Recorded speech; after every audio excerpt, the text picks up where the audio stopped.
Yo, what up? This is D Knight, and you're listening to the Pardon the Interaction podcast. My oh my, we've had so much going on. For starters, in case you missed it, we've got a new addition to the Pardon Pie family, Tara Dublin. Make sure you go follow her on Twitter at Tara Dublin Rocks. Also, pick up a copy of her book while you're at it. Make her day, The Sound of Settling.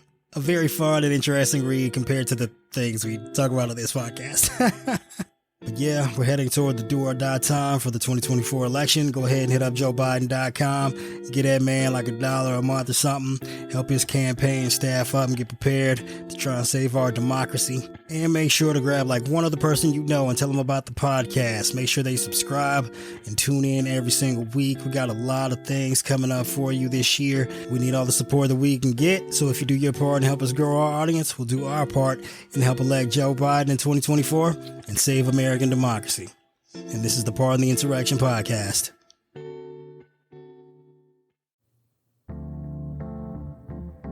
Yo, what up? This is D Knight, and you're listening to the Pardon the Interaction podcast. First of all, happy 4th of July, happy Independence Day.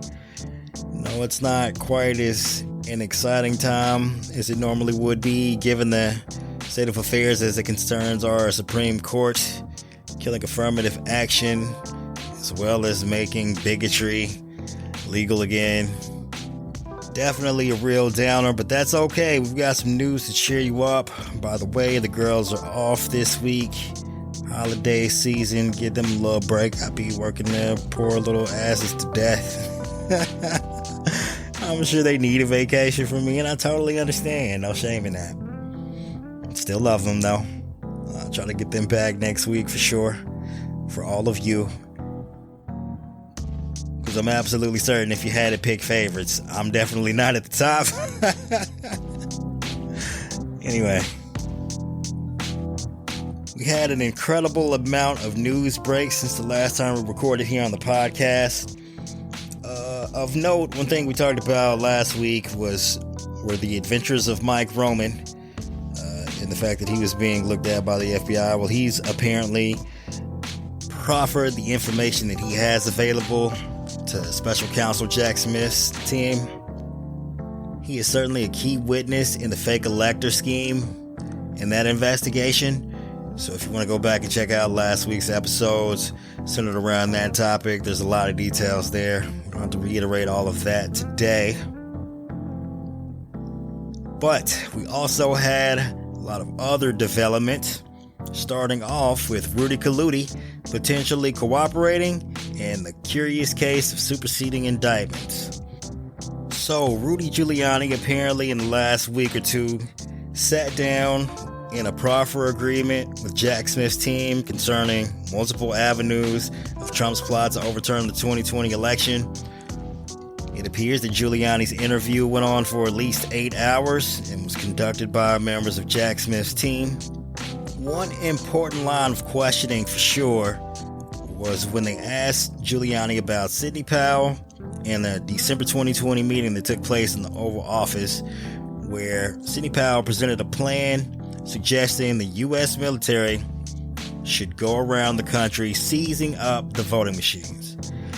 The prosecutors also asked Giuliani about John Eastman, the attorney responsible for creating the fake elector plot that ultimately ended up being unsuccessful, but did get fairly close considering a senator nearly got the fake elector votes into Pence's hands on January 6th, right before the certification of Biden's electoral votes. Giuliani and Eastman were also central figures in the so-called war room at the Willard Hotel in the days leading up to the January 6th insurrection. A number of individuals there loyal to Trump were plotting on ways to successfully overturn the 2020 election.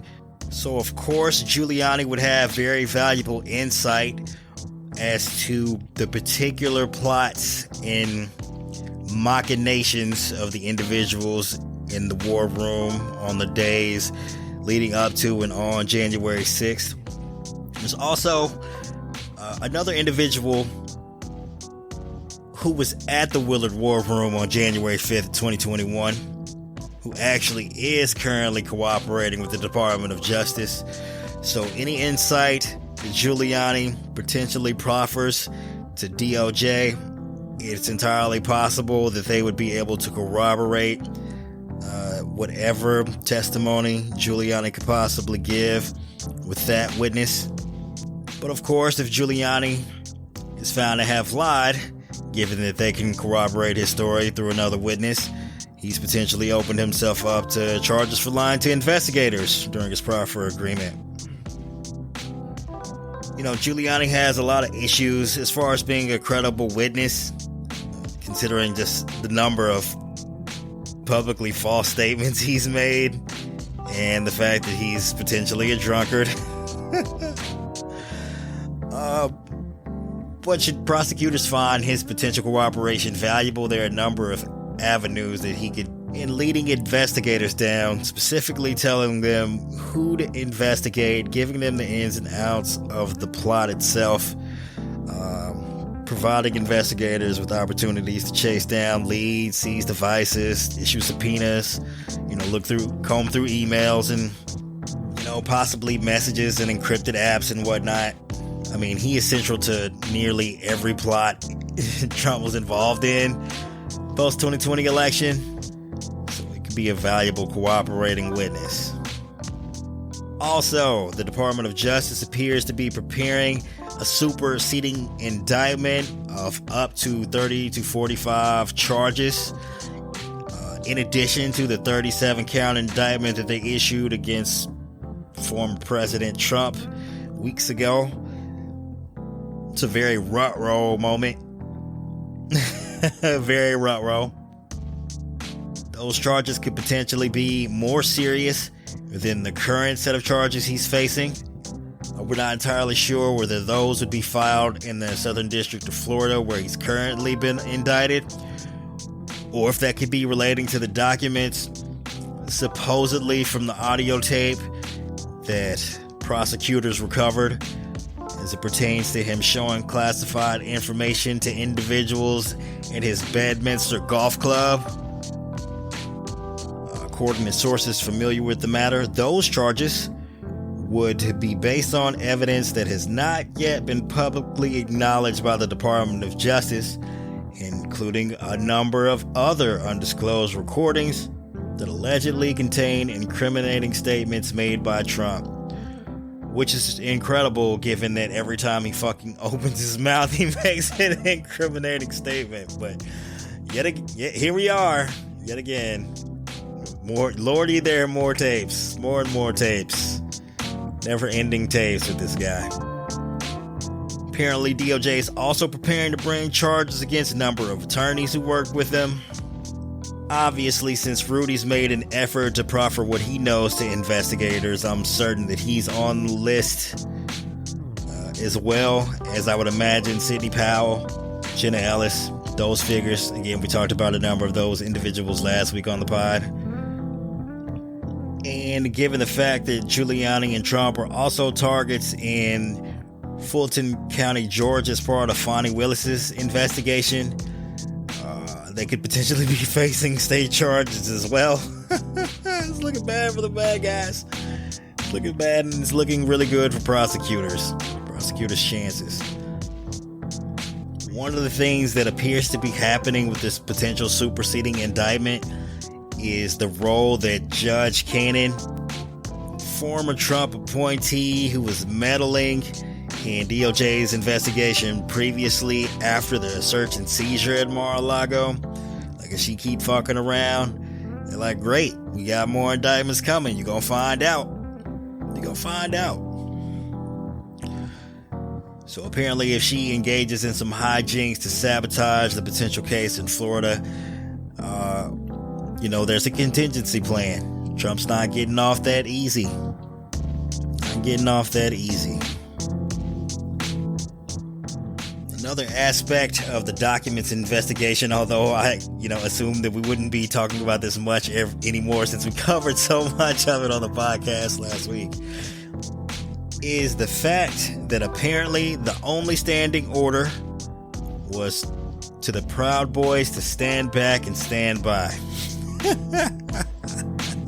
pretty good. Came up with that one myself. So the standing order that Trump had claimed authorized him to instantly declassify documents removed from the Oval Office could not be found by either the Justice Department or the Office of Director of National Intelligence. Remember after the feds raided Mar-a-Lago and took all the fucking documents back, one of the excuses Trump threw out there was the fact that there was just a standing order to declassify everything he removed from the White House. Again, not that much of that matters because, well, first and foremost, the law the DOJ cited in their affidavit to get the search warrant didn't require the documents to be classified, just related to the national defense. So he's shit out of luck there. And of course, the statute that is quoted in the indictment in South Florida, that also doesn't require the documents to be classified. So again, like, it was an incredibly fucking opportune argument to win the public PR battle. Not great for his legal argument, but alas, the disclosure made by the agency was made in response to a Freedom of Information Act lawsuit that was filed August by Bloomberg News, which sued the ODNI and the Justice Department's National Security Division for a copy of Trump's so-called standing order, if one existed. Spoiler alert, did not. Last month in a court filing, government attorneys asserted to Bloomberg News that they could neither confirm nor deny whether the agencies had such a document, citing the ongoing criminal investigation against Trump. But government attorneys have since confirmed in a letter sent last Thursday that each agency possesses no records responsive to that request about the existence of the declassification standing order. Whew, that defense is toast. The government was compelled to make the disclosure about the standing order after a judge in a similar case in Massachusetts ordered the agencies to say whether that standing order or records referencing it exist. Man, Trump really fucked himself here. That defense is just totally gone. The plausibility of such a standing order was dismissed as nonsensical last year by more than a dozen former White House officials, and they were right to dismiss it as absolutely fucking insane and asinine. I mean, like, it'd just be ridiculous. Like, every document that Trump takes out of the White House automatically declassified. That would put our fucking national secrets in so much jeopardy. Like, just because the information is removed from a SCIF or a building or transferred from one place to another doesn't make it fucking declassified. It's so dumb. So dumb.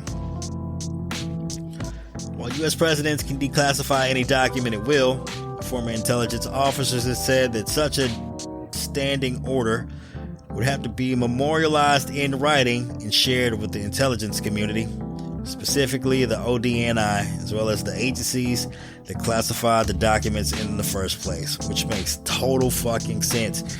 You can't just, like, will the shit to be, like, there's a process for declassifying information, and Trump knows that process. He's followed it a number of times. He even tried to institute the same process with the documents from the Russia investigation once he lost the 2020 election before leaving office. So he knows the process exists. This was just a fucking bogus ass cover story that he was throwing out there to try and save his fucking ass. On August 12th, a few days after the FBI search of Mar-a-Lago, Trump posted on a social media platform, Untruth Social, which is under criminal investigation as we speak, more on that later, that the records taken by the FBI were, quote, all declassified. The standing order defense was promoted that evening on Fox News by John Solomon, famously a Trump lackey who sucks him off no matter what dumb shit he fucking says.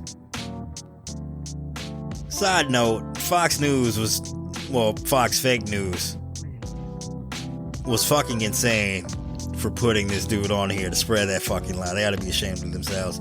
That's why they're losing a ton of money in these fucking lawsuits. Good job, Fox. You did it. Pat yourselves on the back. All right, show and tell with the classified information. Susie Wiles, a top advisor on Trump's 2024 campaign, has been identified as the PAC representative in the indictment filed by Jack Smith against Trump in this very same documents case.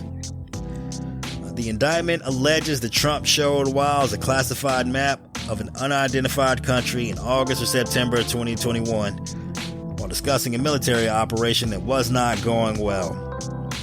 We also played the tape on here as well, but Trump's quoted in the indictment as cautioning Wiles not to get too close and acknowledging that he should not be showing her the map.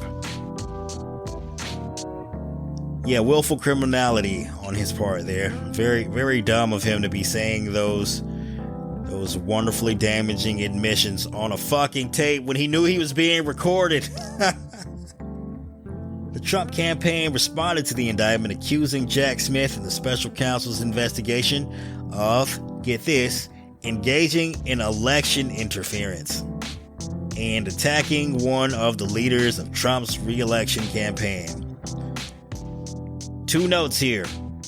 First of all, the team isn't attacking the leader of Trump's re-election campaign. She's a fucking potential criminal witness.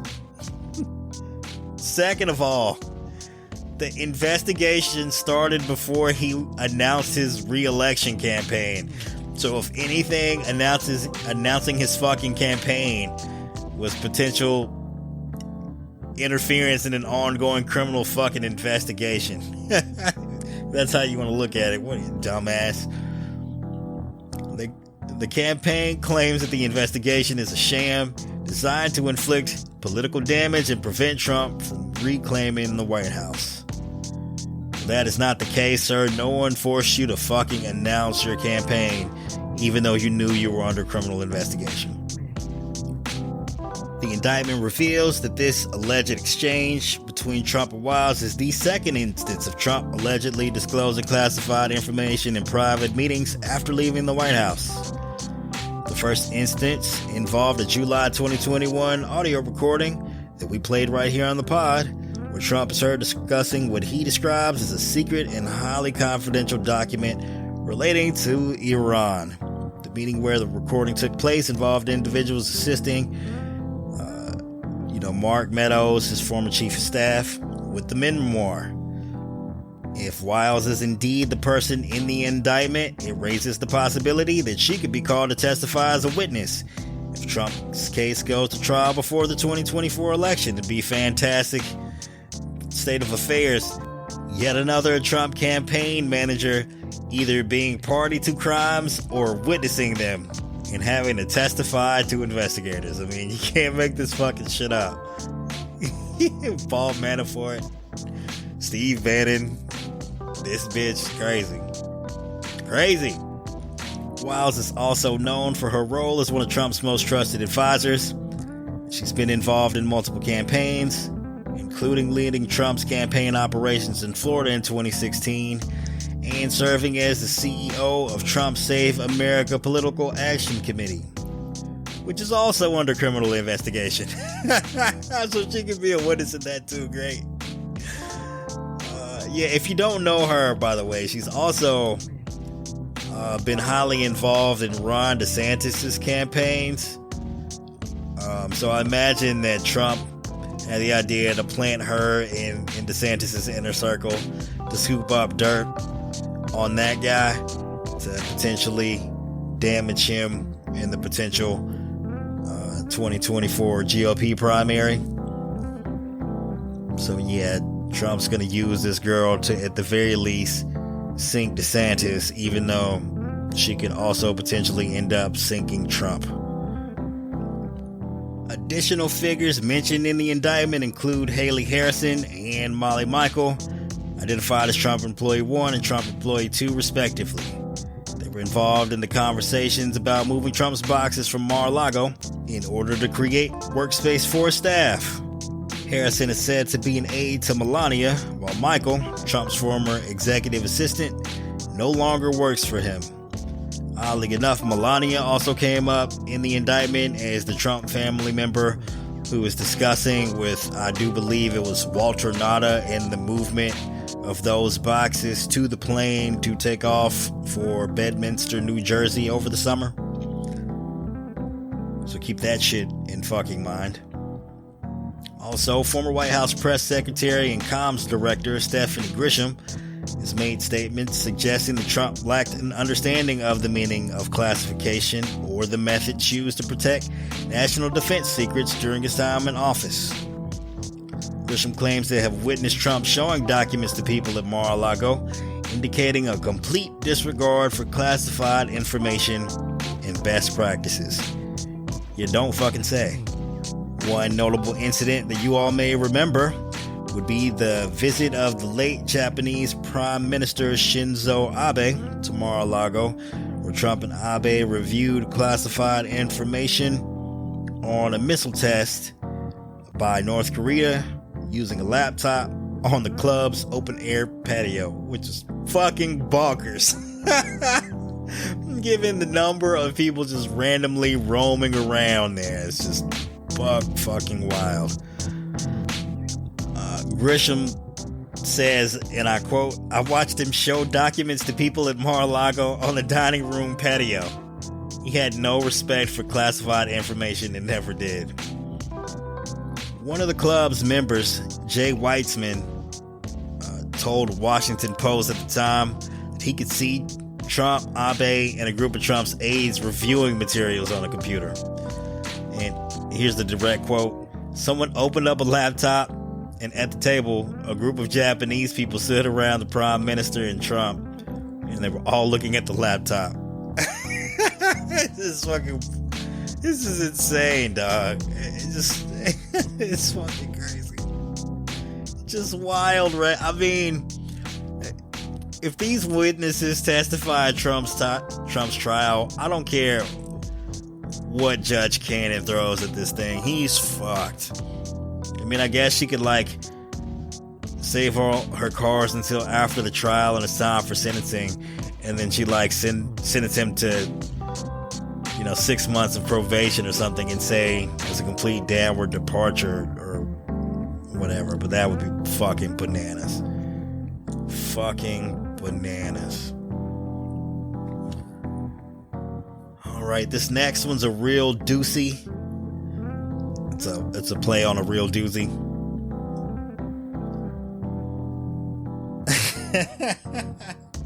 Alright, no, it's a bad joke. I'm sorry. I'm getting old. The dad jokes, they never end, okay? Don't make fun of me.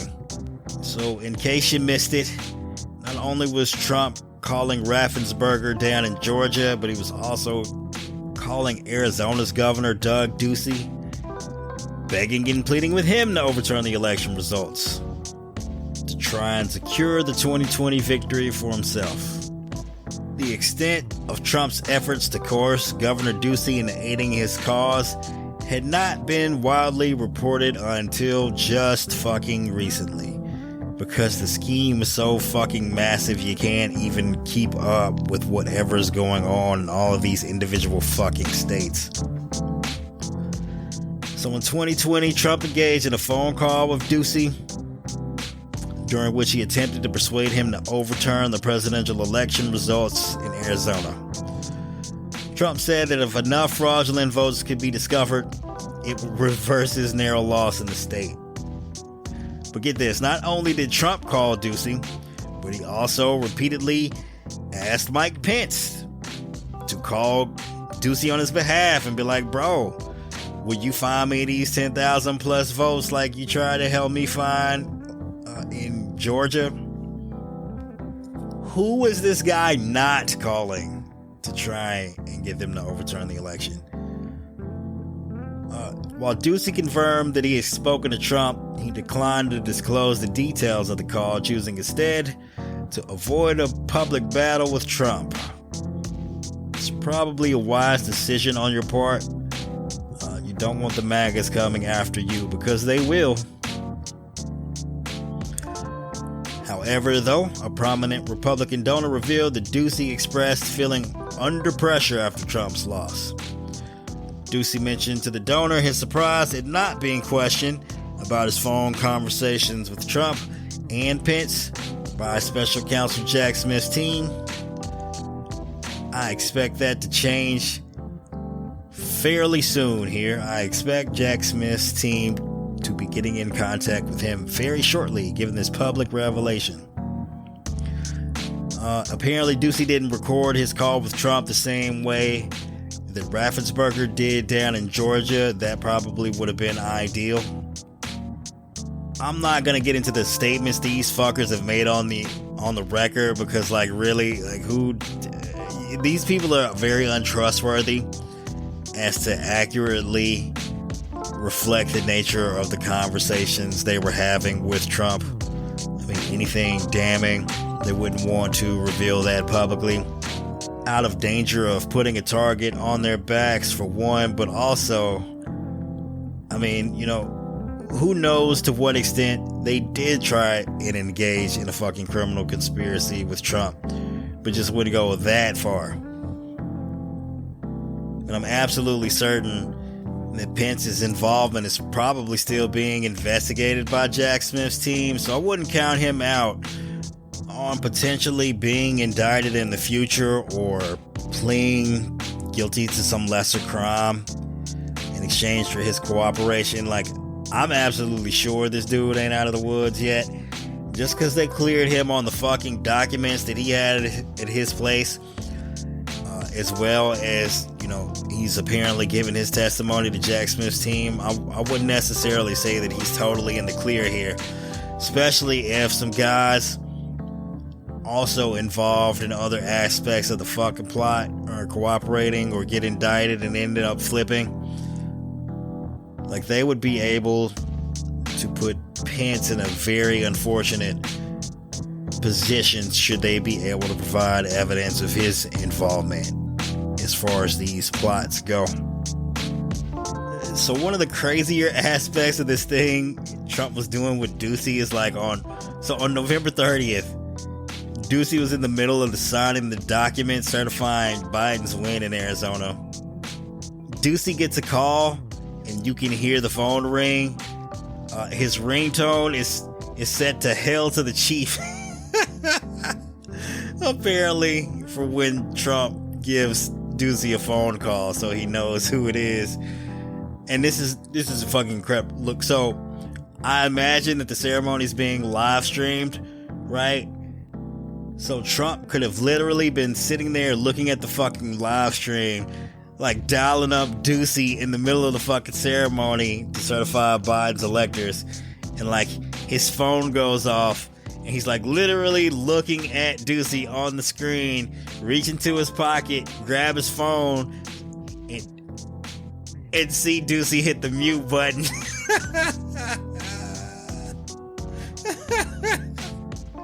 This is fucking wild. Look, and obviously Ducey wasn't the only official in Arizona that Trump was calling. There were a number of individuals, but this breaking here recently really, this is going to potentially put a spotlight on Trump facing potential criminal charges in Arizona in a way that the media hasn't previously acknowledged. It's a possibility, especially given the revelations that Jack Smith's team appears to be thoroughly investigating John Eastman and his involvement in the other aspect of the investigation, the fake electors. And I think one thing that this will really put into perspective here shortly for the media is it will bring attention to the wife of sitting Supreme Court Justice Clarence Thomas, who's been involved in a number of scandals of his own here lately. So if you don't remember, Jeannie Thomas was involved in emailing a number of officials in Arizona in an attempt to get them to overturn the 2020 election and to refuse to certify Biden's electors in the state. So the scandal that is will finally be giving its due time in the spotlight. Because we just can't be letting this crazy bitch skate like this. It's bananas that she's gotten a pass for this long.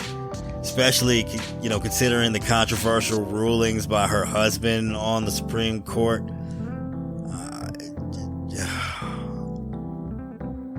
Man, like, how the fuck has she managed to go this long without being subpoenaed? It's fucking crazy.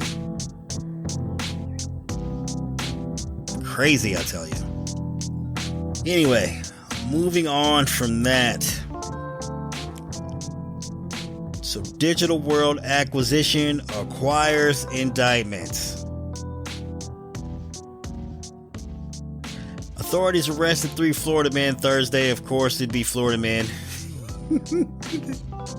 There seems to be an inexhaustible amount of fucking criminal activity in Florida as it pertains to Trump and the individuals surrounding him. They were arrested for illicitly profiting millions of dollars off of insider information about the Special Purpose Acquisition Company and its planned merger with Trump's media company, Truth Social, which I unlovingly like to refer to as Untruth Social, because all that motherfucker does on there is lie. That's all he does. Federal prosecutors allege that Bruce Gerlich and brothers Gerard and Michael Schwartzman profited more than $22 million in 2021 by using material non-public information to trade shares of Digital World Acquisition Corp., which announced that fall that it intended to acquire Trump Media, the former president's company encompassing his social media site, Truth Social. The charges do not implicate Trump or anyone else directly involved with Truth Social, but do stem from investigations that have prevented the company from going public. So this is one of the issues that had been holding up the merger between the SPAC and Trump's company, his media company, that was under investigation by the SEC as well as the Department of Justice. So prosecutors allege that the defendants learned that Digital World Acquisition had agreed to purchase Trump's company, and they bought shares of DWAC before the merger was publicly announced. The announcement caused DWAC shares to spike, after which the men allegedly generated $22 million in illegal profits by selling their stock. The classic pump and dump scheme, right? You get in with some private information knowing that the stock's going to take off. You grab a massive amount of shares. The information goes public. The stock price soars. And then you dump all the stock at the high trading point, making an incredible sum of money with very little risk to you on information that you should not have been able to act on financially. One of the defendants, Bruce Gerlich, was a director of Digital World Acquisition, and its shares have since fallen more than 40% over the past year and more than 85% from their all-time closing high. So they got in early, got their money, got out, and then the fucking stock crashed, and I think it's currently trading somewhere near $10 or $11, close to what it was trading at before announcing that the SPAC was intended to merge with Trump's media company. Again, we don't have any publicly available information saying that Trump was potentially involved in this plot. But I wouldn't be surprised if he tried to double dip and run a pump and dump the same way these dudes did. Have a bunch of shares in his company and have a bunch of shares in the SPAC. And then when the SPAC goes public, the shares soar. And maybe sell enough shares to come away with a pretty good profit while also holding on to a number of shares to make sure you maintain some semblance of control after the merger, right? The criminal complaint does note that Trump and other associates had conversations about the SPAC merger with the sponsor of Digital World Acquisitions prior to Digital World Acquisition itself going public, which could lead to future charges from the SEC, given that, and this should be obvious, like these SPACs aren't supposed to be communicating with the individuals in charge of the company that they're supposed to be acquiring. I mean, just insider trading going wild here. It's fucking wild, man. And this dude had the potential, this thing, apart from his political campaigns that raised all this fucking money, this Truth Social thing had the potential to be the most valuable investment Trump's ever had. All he had to do was not crime and encourage the people around him to not crime, and this thing would have gone off without a hitch. Like, the stock price of this thing soared initially. It easily would have made him multiple billions of dollars, at least in 2 million, but potentially who knows how much more. I mean, this dude can't fucking stop criming. He just keeps shooting himself in the fucking foot. It's bananas. In pajamas, they're coming down the stairs. I don't know where the fuck I'm going with that, but anyway, that's a good chunk of the news over the past week to get you through the holiday, in case you needed something to keep your attention. If you're not out there shooting off them fireworks or grilling the food, maybe you like it's a little hot where I'm at, so maybe you want to like chill in the crib with the AC turned up, relaxing. You have anything to do, you can tune in to the podcast. We got an episode for you. Keep you informed and entertained and whatnot. I do have to say, given the pace of the revelations and the nature of the revelations we're getting about these investigative developments here, again, I've said this over the past couple of weeks, but it really looks like more charges are coming soon. Even the documents case apparently it's an ongoing investigation. Like, Jack Smith got an indictment out, but he wasn't wrapping it up. This was like, enough to wet the palate, right? Make sure you get the charges on the record in an attempt to make sure you have a trial date set, hopefully before Trump is potentially able to win his way back into the White House in 2024. Because, that's really Trump's only outlet, right? If you look at just the fucking crazy amount of evidence that's been accumulated and it's already publicly available, he is fucking doomed in front of a jury. Like, his only two real outs here, again, are Judge Cannon doing some crazy shit to kill the trial, or getting back in the office and installing some crony as Attorney General and getting them to drop these fucking charges against him the same way he had Barr do with Mike Flynn and Roger Stone. That level of shit. Yeah, the right wingers are always talking about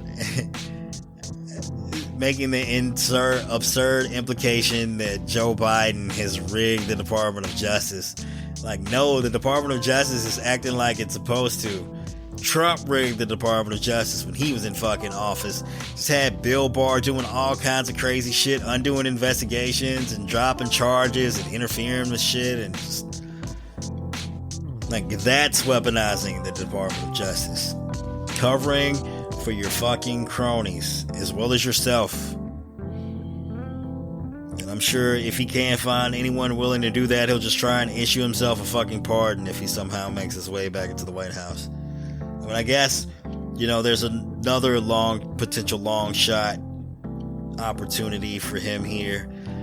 Should he somehow manage to lose the 2024 Republican primary, the winner promises to offer him a pardon if they're somehow elected, in exchange for his support during the primary. I mean, that's one avenue. However unlikely, but still possible. Still possible. So one of the things I suggest you stay on the lookout for over the next week or two are developments in the investigation surrounding the lawyers that were working with Giuliani in order to implement this fake elector plot, as well as any investigative steps taken towards the individuals from the Willard War Room and the other war rooms that hosted Trump's allies before and in the midst of the January 6th insurrection, right? Those are probably the avenues Jack Smith's team will be going down as far as the next investigative steps to be taken. And it's entirely possible that the information provided from the individual who was present at the war room at the Willard that's been cooperating with DOJ, like that information could lead to some very juicy leads for the Department of Justice. Moving on to the Shithole of the Week award, I hereby nominate the conservative Supreme Court justices who are just here to fuck shit up and completely ignore the law and precedent and the idea that they subscribe to a philosophy of textualism, given that they just choose to ignore whatever fucking text they want to, whether that be the text literally stating that the president has the power to waive loans, even though waive is clearly there in the text. They don't give a fuck. They totally ignore the Second Amendment, where the phrase well-regulated militia prefaces everything in that amendment. They pretend like there's no such thing as a well-regulated militia. Just these people, fucking asinine. Conservative justices: Alito, Gorsuch, Kavanaugh, Thomas, Amy Coates Barrett, and anyone else I missed. You are hereby awarded the Shithole of the Week award. I hope you miserable fucks burn in hell. And a couple of you probably will end up getting indicted for taking bribes, given that it's been made public here recently. I'm sure there's more. Yeah, I don't have anything super prepared for my closing thoughts here. Enjoy your fucking holiday. Don't get too wild out here. Don't be doing anything crazy with the fireworks. Don't be getting like overly hammered in your consumption of the alcoholic beverages. Don't be out here doing anything wild and crazy. I know a lot of y'all got to get up and head out to work on Wednesday, so you can't get too wild as it is. Don't get too down on the state of affairs as it pertains to the Supreme Court. Like, focus on 2024. Do everything you can to make sure Biden wins and he's in a potential to replace any of these justices should they happen to retire, or something more unfortunate like health issues or criminal indictments, which I mean, I guess technically for America would be very fortunate. Like, the most important thing is to have a guy at the top who can do the replacing of the conservatives and get this court back to some semblance of credibility and just functioning like a fucking court and not yet another legislative branch. And I know a lot of y'all are saying like Biden should expand the court. Well, he don't have the power to do that. That's for Congress, right? But if you want him to do it, get him fucking 60 senators in 2024. 61, really, because Manchin don't count. Sinema already fucking independent now, so she's definitely doesn't qualify as a Democrat. Get him the fucking Senate. Get him a supermajority, so they don't have to worry about the fucking filibuster. Or get him enough senators who are willing to say the filibuster's got to go for this one thing. I mean, Mitch McConnell blew it up to get his Supreme Court justices appointed.